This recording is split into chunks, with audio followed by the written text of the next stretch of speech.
நான் பண்ண சிக்கன் தை ரெசிபிலே ரொம்ப சூப்பரான ரெசிபிங்க. பண்ணுறதுக்கு ரொம்ப ஈஸி, செம்ம டேஸ்டியாக இருக்கும். எப்படி பண்ணுறதுன்னு பார்க்கலாம் வாங்க.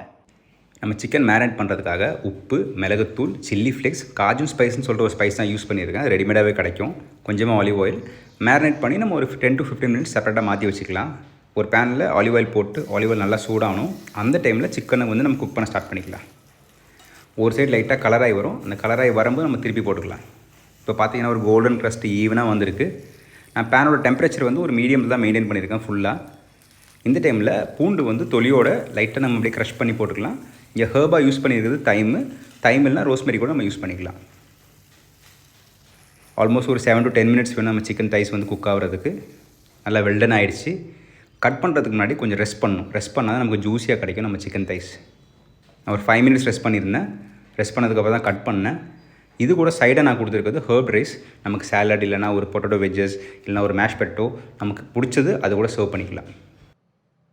வேறு நாங்கள் எப்பவுமே சொல்கிறது தான், everybody can cook and everybody has to cook.